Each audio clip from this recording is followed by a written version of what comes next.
हज़रत अली रज़ी अल्लाह ताला अन्हो एक मरतबा एक शख्स के साथ जंग के दौरान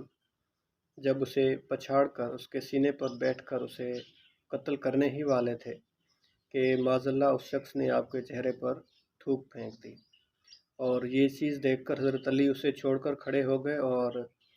वो शख्स भी हैरान हुआ और उनसे पूछने लगा कि आप तो मुझे कत्ल करने वाले थे, फिर आपने मुझे छोड़ क्यों दिया? तो हज़रत अली रज़ी अल्लाह ताला अन्हु ने उसे जवाब दिया कि पहले मेरी लड़ाई तुमसे अल्लाह की ज़ात के लिए थी, लेकिन अब मेरी लड़ाई तुम्हारे साथ अपने नफ्स के लिए और अपनी ज़ात के लिए थी। यही चीज़ से देखकर मैंने तुम्हें छोड़ दिया। यहाँ पर जो चीज़ नोट करने के काबिल है वो ये है कि इस तरह की सिचुएशन में इतना ज़्यादा फोकस होना और अपनी सिचुएशन के लिए अवेयर होना बहुत ही अहम होता है, क्योंकि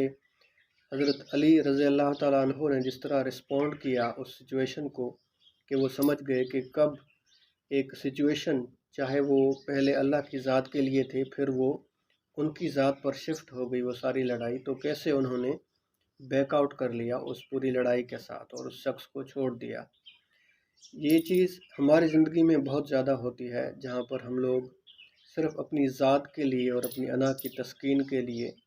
किसी शख्स की गलती को बिला वजह इतना ज़्यादा बढ़ा चढ़ा कर बयान करते हैं और अपने गुस्से का इजहार करते हैं कि जैसे उसने कोई बहुत बड़ा जुल्म कर दिया हो हमारे ऊपर। देखिए, अगर हम आप सल्लल्लाहु अलैहि वसल्लम की ज़िंदगी भी देखें तो हमें ये पता चलता है तारीख़ से कि उन्होंने कभी भी ज़िंदगी में एक लम्हे के लिए भी अपनी ज़ात के लिए किसी इंसान से कभी बदला नहीं लिया था। आप सल्लल्लाहु अलैहि वसल्लम ने जब भी गुस्सा किया, जब भी जंग की, वो सिर्फ़ अल्लाह के कानून की बुलंदी के लिए और अल्लाह के कानून को कायम करने के लिए की। लेकिन कभी उन्होंने अपनी ज़ात के लिए और अपने ज़ाती मफाद के लिए ना कभी कोई कदम उठाया, ना कभी किसी शख्स पर हाथ उठाया और ना ही कभी बदला लिया। हम लोग आप सल्लल्लाहु अलैहि वसल्लम के पैरोकार हैं, हज़रत अली रज़ी अल्लाह ताला अन्हु के पैरोकार हैं। तो हमारे लिए ये बहुत ज़रूरी चीज़ है कि हम उनकी ज़िंदगियों से ये सबक सीखें कि सिचुएशन चाहे कोई भी हो, चाहे वो गुस्से की सिचुएशन हो, गम की सिचुएशन हो या किसी किस्म का डिप्रेशन हो, तो उस वक्त अपनी ज़ात के हवाले से नहीं सोचना चाहिए, बल्कि ये देखना चाहिए कि अल्लाह ताला इस ख़ास सिचुएशन में हमसे क्या एक्सपेक्ट कर रहे हैं और उसी बेसिस पर हमें अपनी स्ट्रेटजी बनानी चाहिए कि हमने लाइफ आगे किस तरह डील करना है लाइफ के साथ और चैलेंजेस का मुकाबला किस तरह करना है, ना कि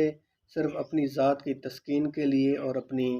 झूठी अना के लिए, सिर्फ कुछ छोटे मोटे मफाद हासिल करने के लिए और लोगों को नुकसान पहुंचाने के लिए हम 24 घंटे सोचते रहें कि मैं अपनी अना की तस्कीन के लिए क्या क्या कर सकता हूं ताकि मुझे कोई छोटा मोटा वक्ती सुकून मिल सके।